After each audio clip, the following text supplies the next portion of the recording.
नमस्कार, स्वागत है आपका हमारे खास कार्यक्रम नई सोच नया बजट में। मैं हूं प्रियंका अग्रवाल चौधरी और आज हम बात करेंगे बजट से क्या है उम्मीदें एमएसएमई सेक्टर की। ये एक ऐसा क्षेत्र है जो रोजगार को बढ़ावा देने के साथ ग्रामीण इलाकों के लोगों के जीवन स्तर को सुधारने में भी एक अहम भूमिका निभाता है। ऐसे में क्या होगा वित्त मंत्री के पिटारे में इस सेक्टर के लिए, इस पर और बात करेंगे। आज हमारे साथ दो खास मेहमान जुड़ेंगे। मेरे साथ आज इस शो पर हैं अंशुमन तिवारी जो कि संपादक हैं इंडिया टुडे के, और साथ ही हैं अनिल भारद्वाज जी जो कि सेक्रेटरी जनरल हैं फिस्मे के। आप दोनों से ही चर्चा करेंगे इस सेक्टर को लेकर, लेकिन सबसे पहले एक बड़ी पिक्चर्स अपने दर्शक को दिखाते हैं। बजट 2016-17 में माइक्रो, स्मॉल और मीडियम एंटरप्राइजेज यानी एमएसएमई सेक्टर के लिए कई घोषणाएं की गई थी। इस साल भी इस सेक्टर को बजट से काफी उम्मीदें हैं। हालांकि पिछले एक साल में इस क्षेत्र के सुधार के लिए काफी महत्वपूर्ण कदम उठाए गए हैं, चाहे वो देश में कारोबार करना आसान हो या फिर ग्लोबल प्लेटफॉर्म पर अपने आप को और कंपेटिटिव बनाना। देखते हैं ये खास रिपोर्ट।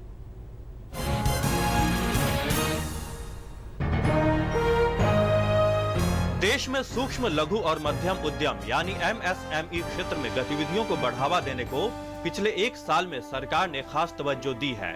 इससे न केवल इस क्षेत्र को बढ़ावा मिलेगा बल्कि startup India, stand up India और मेक इन इंडिया जैसे कार्यक्रमों के लक्ष्यों को पूरा करने में भी मदद मिलेगी। सूक्ष्म, लघु और मध्यम उद्यम मंत्रालय की ओर से 15 नए तकनीकी केंद्र स्थापित किए जाने की योजना है। इस कार्यक्रम का संचालन विश्व बैंक की सहायता से 200 मिलियन अमेरिकी डॉलर ऋण के माध्यम से और कुल लगभग 2200 करोड़ रुपए लागत से किए जाने की योजना है। सूक्ष्म, लघु और मध्यम उद्यम मंत्रालय ने नई दिल्ली में एमएसएमई एक्सपो 2016 का आयोजन किया था। इसके अलावा प्रधानमंत्री नरेंद्र मोदी ने लुधियाना में 8 अक्टूबर 2016 को राष्ट्रीय SC/ST हब को लॉन्च किया था। सूक्ष्म, लघु और मध्यम उद्यम मंत्रालय ने वर्ष 2016 से 2020 के लिए राष्ट्रीय SC/ST हब को 490 करोड़ रुपए की राशि आवंटित की है। इसके माध्यम से हब से जुड़े उद्यम की बाजार तक पहुंच और संपर्क बनाने में मदद के साथ निगरानी, क्षमता निर्माण, वित्तीय सहायता और उद्योग में साझेदारी के लिए सर्वश्रेष्ठ चलन को बढ़ावा दिया जाएगा। IIFT दिल्ली में भी एक केंद्र स्थापित किया गया है ताकि युवा उद्यमियों को एक ही स्थान पर विशेषज्ञों की सलाह और तकनीकी दिशा निर्देश मिल सके। इसके अलावा खादी उत्पादों की वैश्विक बाजार में पहुंच बनाने और भारत में विभिन्न स्थानों पर आदर्श बिक्री केंद्र खोलने की नीति बनाई गई है। वर्ष 2015-16 में खादी उत्पादों की बिक्री 29% बढ़कर 1500 करोड़ रुपए से ऊपर पहुंच गई। 2016 में प्रधानमंत्री मुद्रा योजना के तहत 3.5 करोड़ लाभार्थियों को 1,22,000 करोड़ रुपए से अधिक के ऋण बांटे गए। इस योजना के तहत छोटे उद्यमियों को 50,000 रुपए से लेकर 10 लाख रुपए तक के ऋण उपलब्ध कराए गए। बहुप्रतीक्षित कर GST लागू होने के बाद सूक्ष्म, लघु और मध्यम उद्यम को पूरे देश में बढ़ावा मिलने की उम्मीद है। क्योंकि इस सेक्टर में रोजगार के अवसर पैदा करने की क्षमता भी ज्यादा है, इसलिए वर्ष 2017 MSME और SME कंपनियों के लिए एक बड़े बदलाव का साल साबित हो सकता है। Bureau report, DD news.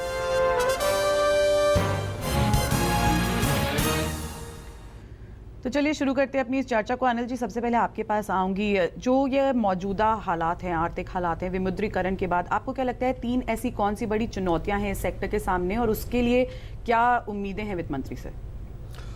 देखिए, वित्त मंत्री से इस बार उम्मीदें बहुत ज़्यादा हैं क्योंकि डीमोनेटाइजेशन के बाद चैलेंजेस और ज़्यादा बड़े हुए। कुछ तो बहुत ही लंबित, बहुत समय से पुरानी चलने वाली दिक्कतें रही हैं क्योंकि सेक्टर बहुत बड़ा है, इसकी समस्याएं भी बड़ी हैं। लेकिन डीमोनेटाइजेशन से जो 2-3 से नई समस्याएं पैदा हुई पहले के साथ साथ, उसमें सबसे बड़ी तो जो समस्या है वो कि इमीडिएटली कैश विड्रॉल होने से अपना डे टू डे काम करना उनके लिए मुश्किल हो गया। हालांकि वो स्थिति अब काफ़ी सुधर गई है पिछले 2 महीनों में। लेकिन दूसरी उससे बड़ी समस्या है कि डिमांड बहुत कम हो गई, क्योंकि अधिकतर ये सेक्टर रूरल सेक्टर के साथ काफ़ी जुड़ा रहा है और वहाँ पर कैश की कमी की वजह से जो डिमांड का कम होना है उसका इम्पैक्ट उनके प्रोडक्शन पर भी और उन जो आदमी काम करते हैं उनको भी पड़ा है।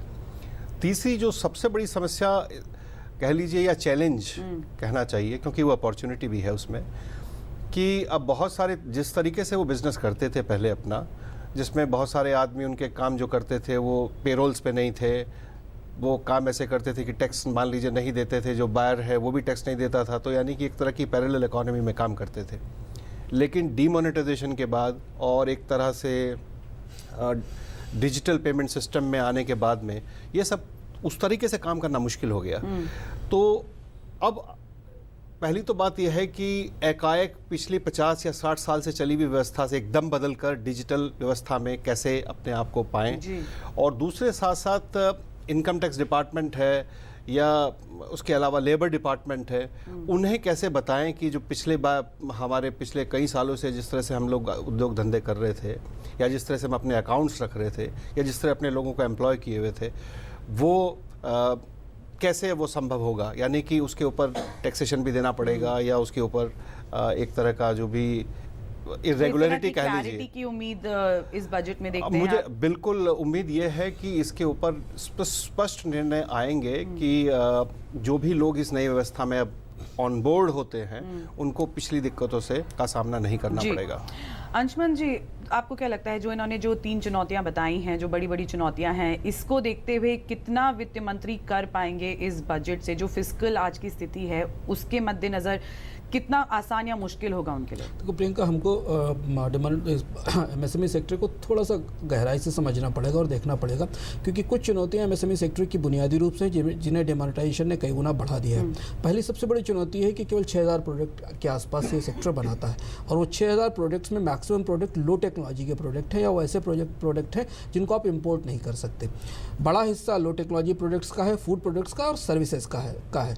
ये सारे के सारे क्षेत्र नई तरीके की तकनीक, स्केलेबिलिटी, नए मार्केट की तलाश में थे। डिमोनेटाइजेशन के बाद एक डिसरप्शन हुआ है, डिसरप्शन का जिक्र अनिल जी ने किया कि उनकी कैश इकोनॉमी थी, उनको चैलेंज हुआ है। तो पहली चीज़ तो ये कि जो पूरा का पूरा मिजाज है इंडियन एमएसएमई सेक्टर का, वही बड़े रिफॉर्म मांग रहा है।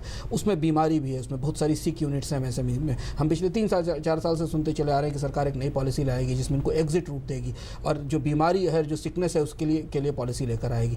कुछ चीज़ें पहले से मौजूद हैं एमएसएमई सेक्टर के लिए, लोन की सुविधाएँ मौजूद हैं, क्रेडिट गारंटी की सुविधाएं मौजूद हैं, उनके लिए ब्रांड प्रमोशन की चीज़ें मौजूद हैं।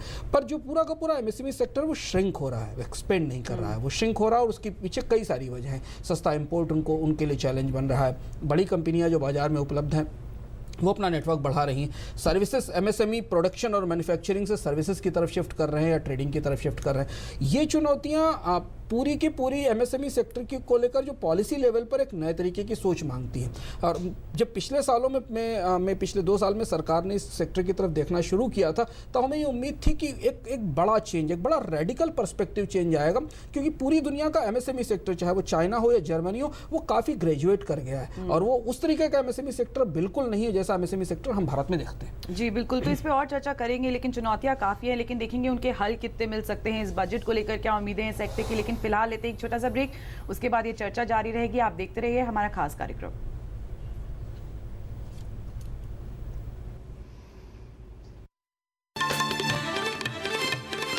एट से हाईवेज हो या आई से इंडिया की रेल, सारे देश का इंजन हम ही तो चलाते हैं। HP lubricants A to Z आपके काम आते हैं। लाइफ है प्यारी सी, जी लो हंसी खुशी हो, प्लानिंग करो अब लाइफ की। LIC के न्यू एंडोमेंट प्लान में पाइए बचत के साथ सुरक्षा भी। सेविंग्स करो, इंश्योरेंस पाओ, घर अपने खुशियाँ ले आओ। हमें डांट पड़ती थी क्योंकि हम स्कूल जाने से मना करते थे, और कुछ लड़कियों को इसलिए डांट पड़ती है क्योंकि वो स्कूल जाने की जिद करते हैं। जिद उसकी, जुनून उसका, संघर्ष उसका, पढ़ने की चाह उसकी।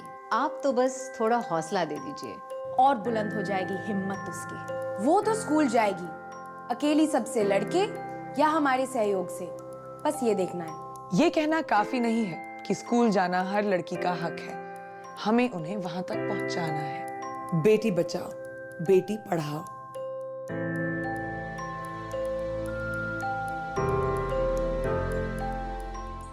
प्रधानमंत्री ग्राम सड़क योजना ने हम गांव वालों के लिए तरक्की के रास्ते खोल दिए।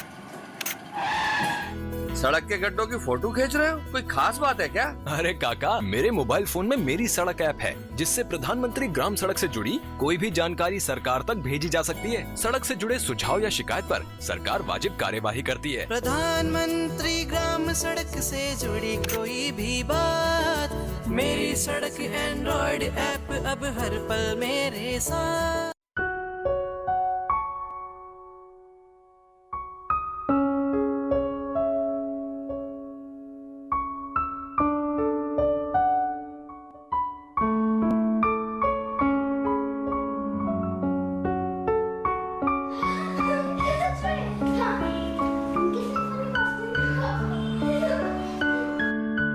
अगर कोई बच्चा आपके यहाँ काम कर रहा है तो आप भी अपराधी हैं। क्या बताया डॉक्टर ने? तुम्हारी बहू माँ बनने वाली है। तूने डॉक्टर से पूछा कि लड़का है या लड़की? लड़का हो या लड़की क्या फर्क पड़ता है? पहले लड़की का अच्छा पालन पोषण करो, शादी करो तो दहेज की चिंता। अगर आपके पिताजी आप ही की तरह सोचते और आपको इस संसार में आने से रोक देते तो क्या आज हम यहाँ होते? तूने मेरी आंखें खोल दी। ला बहू मिठाई ला, अब बेटा हो या बेटी मेरे लिए दोनों एक समान हैं।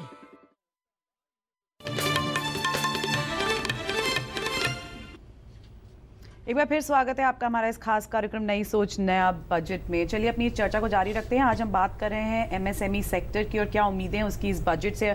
अनिल जी, अगर हम इनपुट साइड की बात करें, जहाँ तक इस क्षेत्र की का सवाल है, तो उसमें जहाँ तक ईज ऑफ डूइंग बिजनेस है, अब विमुद्रीकरण को लेकर डिजिटाइजेशन की जो बात है उसकी तरफ आगे बढ़ना है, उसको लेते हुए किस तरह की चुनौतियाँ तो आपने बात करी, लेकिन किस तरह की उम्मीदें हैं बजट को लेकर? देखिए, अब हम उस स्थिति में पहुंच गए हैं जहां रिफॉर्म्स, बड़े रिफॉर्म्स को टालना जो है वो बहुत ही कॉस्टली साबित होगा। फिनेंशियल सेक्टर रिफॉर्म्स की बहुत ज़्यादा ज़रूरत है। लगभग 80% के करीब बैंक्स सिर्फ पब्लिक सेक्टर अंडरटेकिंग में है, यानी कि सरकार के अंतर्गत हैं। वहाँ पर कंपटीशन की बहुत ज़्यादा कमी है, इसीलिए नए प्रोडक्ट्स सामने नहीं आ पा रहे हैं, नए तरीके की टेक्निक जो है वो इस्तेमाल नहीं कर रहे हैं, रिस्क टेकिंग नहीं है। और उस सब का प्रभाव यह है कि जिस तरह का टेलीकॉम के क्षेत्र में क्रांति हुआ और फिनेंस के क्षेत्र में वो क्रांति अभी तक नहीं हो पाई है। उम्मीद है कि डिजिटल एक रेवोल्यूशन के बाद में जो अभी शुरू हुआ है, उससे लगता है कि टेलीकॉम कंपनीज भी एक तरह का फिनेंशियल इंटरमीडियरी बनने वाली हैं, जिससे ऐसा लगता है कि फिनेंशियल सेक्टर में भी एक नई तरह की क्रांति आएगी। लेकिन अभी सरकार की तरफ से बहुत कुछ करने की उसमें ज़रूरत है। दूसरे, लेबर सेक्टर को बहुत ज़बरदस्त रिफॉर्म की ज़रूरत है। जब ग्लोबल कंपटीशन की बात हो रही है, तब हम वो सब नहीं कर सकते कि हम अपनी जो कॉस्ट ऑफ एम्प्लॉयमेंट उसको बढ़ाते चले जाएं। हमें कहीं ना कहीं मार्केट फोर्सेस पे उसको छोड़ना होगा, और जो लोग उस व्यवस्था से नुकसान हुआ है लेबर का, उसको हमें एक सोशल सिक्योरिटी नेट सरकार को प्रोवाइड करना पड़ेगा। अब करंट स्थिति है वो इस तरह की है कि सरकार अपने एम्प्लॉय को लगभग 10% खर्च करती है सोशल सिक्योरिटी में, और प्राइवेट सेक्टर से उम्मीद करती है कि वो 30% खर्च करे। ये 1991 से शायद पहले संभव था, अब संभव नहीं है, क्योंकि आपको कम्पीट करना है दुनिया के साथ में जी। तो कहने का मतलब है कि बड़े रिफॉर्म्स को टालना, रेगुलेटरी रिफॉर्म्स तीसरे बड़े रिफॉर्म्स हैं सेंट्रल गवर्नमेंट में भी, लेकिन परिस्थिति ज़्यादा ख़राब है स्टेट गवर्नमेंट पे। वहाँ की जो व्यवस्था है कानूनों की, वो इतनी लचर है और इतने कॉस्ट उसकी कंप्लायंस की इतनी ज़्यादा है कि बिजनेस करना बेहद मुश्किल है, खासकर मैन्युफैक्चरिंग को लेकर। अंशुमन जी, जब हम बात करते हैं, ये तो हमने बात की इनपुट साइड से, लेकिन हम इससे पहले बात कर रहे थे मार्केट्स की, मार्केट एक्सेस की, उस पर किस तरह का फोकस होना चाहिए और उसको लेकर क्या करा जा सकता है? देखिए, दो तरीके से अब बजट फोकस करता रहता है एमएसएमई सेक्टर को। एक तो पुराना सेटअप मॉडल है, उसमें 3 तरीके के प्रोविजंस आमतौर पर बजट में हम देखते हैं, और ये 1995 से बजटों में चल रहा है। एक ये कि आप एमएसएमई सेक्टर के लिए थोड़ा सा क्रेडिट चीप कर दीजिए, क्रेडिट फैसिलिटेशन बढ़ा दीजिए। दूसरा, उनके लिए कहीं न किसी लेवल पर फिस्कल बेनिफिट्स दे दीजिए, टैक्सेशन से रिलेटेड बेनिफिट दे दीजिए। उसमें भी बड़ा चैलेंज है, क्योंकि जीएसटी आने के बाद ये पूरा स्ट्रक्चर काफ़ी हद तक बदल जाएगा जो फिस्कल इंसेंटिव्स का था। और तीसरा, उनके लिए कुछ स्पेसिफिक स्कीम दे दीजिए ब्रांड प्रमोशन के लिए, टेक्नोलॉजिकल अपग्रेडेशन के लिए। मेरा मानना है कि अब जहां हम खड़े हैं, वहां एमएसएमई सेक्टर के लिए कंप्लीट न्यू तरीके के पर्सपेक्टिव और ओवरहाल की ज़रूरत है, और वहीं से उन्हें वो मार्केट मिलेगा। पहली चीज़ तो ये कि उन्हें अपने इंडियन मार्केट को जो वो लूज़ कर रहे हैं उसको प्रोटेक्ट करना है। जैसे अभी हमने जब पिछले दिनों दिवाली के आसपास से बड़ी बहस देखी कि भारत कितने पटाखे इंपोर्ट करता है या भारत कितनी छोटी लाइट्स इंपोर्ट करता है, तब हमें ये समझ में आया कि भारत का एमएसएमई उन लो टेक्नोलॉजी प्रोडक्ट्स को भी नहीं बना पाता जिनको हम चाइना से इंपोर्ट कर सकते हैं, जिन्हें हम आसानी से भारत में बना सकते हैं। उसकी 2 वजह हैं। उसकी वजह एक तो कॉस्ट ऑफ प्रोडक्शन ज़्यादा है, ईज ऑफ डूइंग बिजनेस नहीं है, और दूसरा ये कि इंडिया में मैन्युफैक्चरिंग में एंट्री कॉस्ट बहुत ज़्यादा है।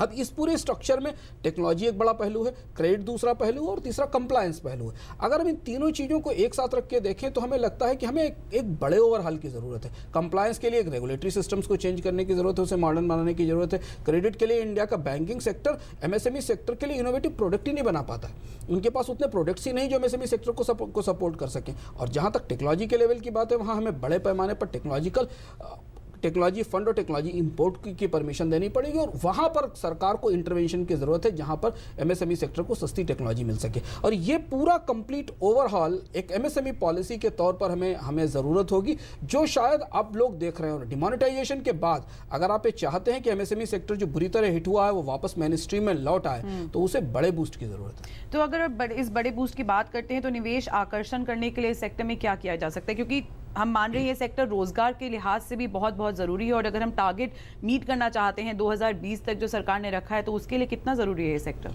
काफ़ी ज़रूरी है, क्योंकि रोजगार के लिहाज से, एक्सपोर्ट्स के लिहाज से और सेल्फ सफिशिएंसी के लिहाज से। लेकिन जब मेक इन इंडिया की बात सुन रहे थे तो हमेशा मेक इन इंडिया का पूरा पर्सपेक्टिव कुछ बड़ी कंपनियों की तरफ फोकस था कि 100 या 250 बड़ी कंपनियां आएंगी। मेक इन इंडिया का जो एमएसएमई कंपोनेंट है उसे एम्पावर करने की ज़रूरत है। अगर हम चाहते हैं कि इंपोर्ट सब्सटीट्यूशन हो, आप बहुत सारी चीज़ों में इंपोर्ट सब्सटीट्यूशन नहीं कर सकते। जैसे आपको अगर वेफर चिप मंगाना है, आपको सेमीकंडक्टर्स मंगाने हैं तो आप इंपोर्ट सब्सटीट्यूशन नहीं कर सकते। लेकिन अगर आपको बिजली की लाइटें बनानी है तो उसका तो इंपोर्ट सब्सटीट्यूशन कर सकते हैं इंडिया में। तो ये जो स्पेसिफिक टारगेटेड अप्रोच है कि किन सेक्टर्स में एमएसएमई सेक्टर को इंपोर्ट सब्सटीट्यूशन के तौर पर डेवलप किया जा सकता है और वहाँ उसे टेक्नोलॉजी, वहाँ पर उसे कंप्लायंस कॉस्ट और वहाँ उसे क्रेडिट की फैसिलिटीज़ कैसे दी जा सकती। अभी एमएसएमई उस फोकस्ड पॉलिसी इन्वायरमेंट का हिस्सा नहीं बन पाया और इसीलिए वो वापस उसमें इन्वेस्टमेंट नहीं आ रहा और बल्कि जो इन्वेस्टमेंट है वो बाहर निकल रहा है। और एमएसएमई सेक्टर में धीमे धीमे लोग एमएसएमई में मैन्युफैक्चरिंग को छोड़कर सर्विसेज की तरफ मूव कर रहे हैं या मैन्युफैक्चरिंग को छोड़कर ट्रेडिंग की तरफ मूव कर रहे हैं। अनिल जी, आपसे आखिरी सवाल यही जानना चाहेंगे कि जहां हम इन्वेस्टमेंट की बात कर रहे हैं, निवेश की बात कर रहे हैं, उसके लिए अंशुमन जी ने बोला कि जो ऑलरेडी इन्वेस्टमेंट आ रहा है उसको नहीं रोक पा रहे, तो क्या करना चाहिए कि और निवेश इस सेक्टर में आ सके? साथ साथ किस तरह का एक ओवरहॉल की ज़रूरत है जब हम बात करते हैं, चाहे वो ब्रांडिंग की बात हो इस सेक्टर को लेकर, तो उस तरह के मार्केट लिंकेजेस या उस तरह की ब्रांडिंग और उस बड़े पैमाने पे क्या करने की ज़रूरत है? ये बात थोड़ी काउंटर इंट्यूटिव लगेगी आपको, पर वास्तविकता यह है कि एमएसएमई के लिए सबसे अच्छी यदि आप कोई चीज़ कर सकते हैं वो ये है कि उसके फैक्टर मार्केट्स जो हैं उनमें कंपटीशन पैदा करें। इसका मतलब है कि चाहे फाइनेंस है उसमें कंपटीशन पैदा हो, चाहे जो रॉ मटेरियल के बनाने वाले लोग हैं उस मार्केट में कंपटीशन पैदा हो। आपको मैं बताऊं कि आज स्थिति यह है कि iron, steel, copper, aluminium, plastic raw material, इन सब में बेहद एक जिसको कहना चाहिए कॉम्पिटिटिव मार्केट्स अवेलेबल नहीं है। कॉम्पिटिटिव मार्केट नहीं है, एक तरह का मोनोपोली सा बन गया है। सब मिलकर एक तरह से रेट तय कर लेते हैं। इंपोर्ट ड्यूटी बहुत ज़्यादा है, उसके ऊपर एंटी डंपिंग ड्यूटी लगी हुई है, यहाँ तक कि फिक्स प्राइस फ्लोर प्राइस तय कर दिए गए हैं। अब मेरे तो आपने कॉस्ट बढ़ा दी, लेकिन मेरा जो फिनिश प्रोडक्ट है उसको कंपटीशन चाइना से झेलना है तो कैसे झेल सकता हूं मैं? तो जैसा अंशुमन जी ने कहा, मेरे सामने दो ही चारे, मैं सरकार से नहीं लड़ सकता। ये इतने छोटे छोटे लोग हैं, बिखरे हुए लोग हैं कि वो सब सरकार से मिलकर नहीं लड़ सकते, जैसे कि लार्ज कंपनी 2 या 4 मिलके बड़े मंत्रियों तक या उन तक पहुँच सकती हैं। तो उसका नतीजा यह है कि लोग बाग धीरे धीरे उससे हटते हैं। तो जैसे मैंने कहा, यदि आप कुछ करना चाहते हैं तो उसके जो फैक्टर मार्केट्स है, फाइनेंस है, रॉ मटेरियल है, इलेक्ट्रिसिटी है, इंफ्रास्ट्रक्चर है और जो कंप्लायंस कॉस्ट है, इन चीज़ों को ध्यान में रखना पड़ेगा। बाकी चीज़ें वो अपना मार्केट भी खुद ढूंढ लेंगे और अपनी टेक्नोलॉजी की व्यवस्था भी खुद कर लेंगे। बाकी काम वो खुद कर सकते हैं, ये काम वो खुद नहीं कर सकते। तो एक फोकस्ड अप्रोच की जरूरत है। बहुत बहुत धन्यवाद आप दोनों का इस शो पे आए, आपने इस मंच पर अपने विचार साझा किए। धन्यवाद। Thank you. वक्त है एक और छोटे से ब्रेक का इस शो में, लेकिन आगे बहुत कुछ है। आप देखते रहिए हमारा एक खास कार्यक्रम।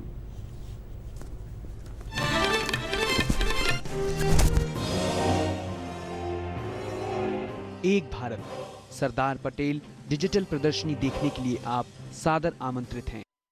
प्रधानमंत्री जीवन ज्योति बीमा योजना। इस योजना के तहत सिर्फ 1 रुपया प्रतिदिन जमा करने के हिसाब से आपको मिल सकता है 2 लाख रुपए का जीवन बीमा। आपके बाद आपके परिवार का जीवन बिना रुके चलता रहे, इसलिए आज ही इस योजना से जुड़ें। अब मैं अपने लाइफ की सबसे बड़ी मूवमेंट लीड करने जा रहा हूँ, जो इंडिया के लिए बहुत जरूरी है। आपको खड़ा होना पड़ेगा मेरे साथ टीम स्वच्छ भारत मिशन का हिस्सा बनकर, और हम सब मिलकर एक ऐसा इंडिया बनाएंगे जहाँ हर कोई टॉयलेट यूज करता हो, क्योंकि जब सब टॉयलेट यूज करेंगे तो सब प्रोग्रेस करेंगे।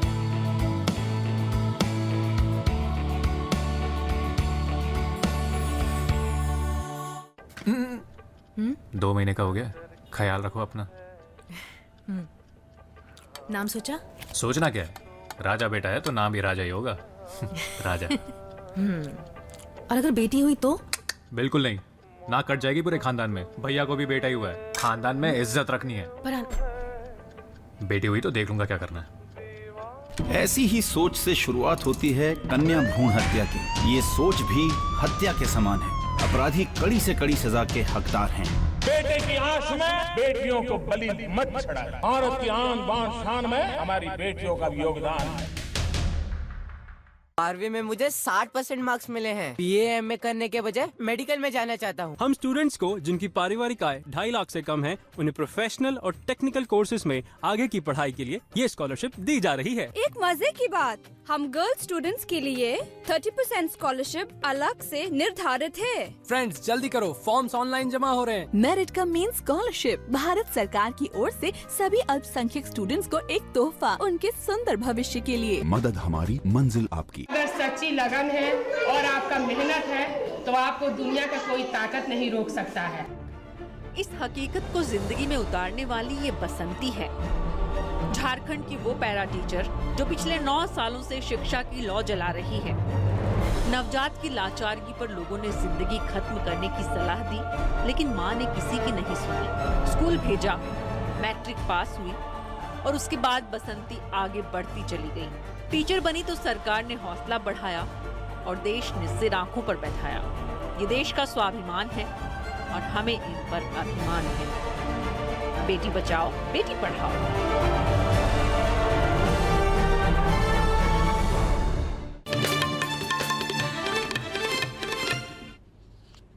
आप देख रहे हैं नई सोच नया बजट। आज बजट यात्रा में हम देखेंगे कि किस तरह झारखंड के अत्यंत पिछड़े और नक्सल प्रभावित इलाके में दीनदयाल उपाध्याय ग्राम ज्योति योजना का फायदा मिल रहा है। राज्य के कुछ गांव ऐसे भी हैं जहां देश आजाद होने से अब पहली बार लोगों ने बिजली के बल्ब जलते हुए देखे हैं। रांची से हमारे संवाददाता दिवाकर कुमार की ये रिपोर्ट। पिछले साल अप्रैल से लेकर दिसंबर तक करीब 1525 गांव में बिजली पहुंचाई गई है। ये ऐसे गांव थे जहां आजादी के इतने सालों बाद तक बिजली नहीं पहुंची थी। दीनदयाल उपाध्याय ग्राम ज्योति योजना के तहत करीब 2525 गांव में यहां बिजली पहुंचाने का लक्ष्य रखा गया है और इस साल दिसंबर तक सभी गांव में बिजली पहुंचा देने को लेकर सरकार पूरी तरह तैयार है और गांव में बिजली पहुंचाने की योजना है जिस पर काम तेजी से चल रहा है। इसमें कई ऐसे गांव हैं जो काफी नक्सल प्रभावित गांव हैं, जैसे गिरिडीह के गांव है, चतरा के गांव है, खूंटी के गांव है, जहां आज तक लोगों ने बिजली के बल्ब न देखे थे और न ही बिजली के खंभे देखे थे। देश आजाद होने के बाद बहुत दिन के बाद इन साल है बिजली हमारे गाँव में मोदी सरकार के जीतल के बाद, इसलिए हमके आगे तो बहुत दूर दूर जाए पड़ते है मोबाइल चार्ज करे ले। आप तो घर है चार्ज करे पड़ेला, पंखा भी चलत है, मोटर भी चलत है, सब ठीक है। 2-3 महीना से यहाँ बिजली आ गई, लगता बड़ा ठीक लागत है। बच्चा लोग को पढ़ने के लिए भी कोई दिक्कत नहीं है, आराम से पढ़ लेता है।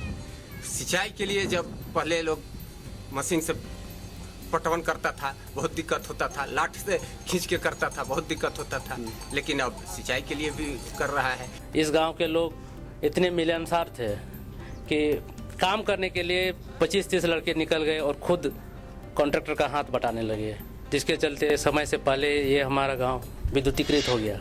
प्रधानमंत्री की पहल के बाद कि पूरे देश में वैसे अछूते गांव जहां बिजली नहीं पहुंची है वहां पर बिजली पहुंचाना है, तो उस कदम को राज्य सरकार ने भी अपनी तरफ से भागीदारी दी और वहां पर अब बिजली को एक क्रांति के रूप में भी लोग देख रहे हैं और बिजली जब पहुंचा है तो लोगों के चेहरे भी चकमक होने लगे हैं। कैमरा पर्सन सतीश के साथ मैं दिवाकर कुमार, दूरदर्शन समाचार, रांची।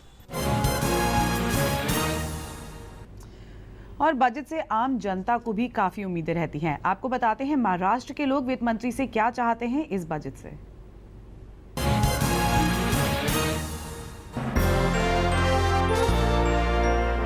छोटे पैमाने पे जो माल आते हैं उनको नकदी स्वरूप का, रोक स्वरूप का व्यवहार रोज होना चाहिए, ऐसी मुभा हमको होनी चाहिए। ये बजट से अपेक्षा है हमारी। और बजट में स्पेशल प्रावधान ऐसा कुछ होना चाहिए जिनके जो अभी अड़द जो बंद की है, हम जो पट्टी देते हैं उसमें पट्टी देते वक्त जो अड़द हमारे इसमें से निकाली जाती है, अब अड़द बंद करके सरकार ने दूसरा कोई प्रावधान, दूसरा कोई पर्याय हमें दिया नहीं है, उसमें हमारा बहुत ज़्यादा नुकसान होता है। इसका भी ख्याल करके आने वाले बजट में उसका भी प्रावधान कुछ ना कुछ सरकार ने करना चाहिए। किसान को जो टैक्सेशन लगते ये फर्टिलाइज़र पे वो कम होना चाहिए। और थोड़ा सा आने वाले बजट में जो समझ लो ये है कि जो अभी जो लाख रुपए दे रही है गवर्नमेंट बैंक के अंदर छूट, वो लाख से 1.5 लाख 2 लाख होनी चाहिए, तो समझ लो किसानों को भी थोड़ा उसके अंदर फायदा होगा। भारत सरकार से एक निवेदन है कि वो काश्तकार के लिए जो सब्सिडी इशू किया उसको लागू करना चाहिए, और जितना बजट के अंदर सरल पद्धति में बजट में जो कानून लगाएंगे, जितनी सरल बनाएंगे उतनी ज़्यादा लोग टैक्सेस भरेंगे। ज़्यादा क्रिएटिव करेंगे तो उसमें आजकल के ज़माने में सीए मिसअंडरस्टैंड कर रहे हैं। जो सोलर पंप है, वो सोलर पंप जो है 10 एकड़ के अंदर के जितने भी किसान हैं उनको अलाउ किया जाए, क्योंकि क्या होता है कि 8-8 घंटे कभी कभी लाइट रहती है, रात में कभी 8 घंटे रहती है, कभी दिन में रहती है। सब्सिडी के तौर पे 10 एकड़ के अंदर के जितने भी किसान होंगे या उनके हिसाब से जो क्राइटेरिया उनको फिक्स करना है वो हिसाब से उन्होंने करना चाहिए कि भाई हर एक किसान को वो मिल जावे, जिससे कि सब्सिडी बिजली का खर्चा भी कम हो जाए गवर्नमेंट का और किसान भी परेशान ना होवे। तो आज हमारे इस खास कार्यक्रम में इतना ही, लेकिन डीडी न्यूज़ पे खबरों का सिलसिला जारी है। हमें दीजिए इजाज़त। नमस्कार।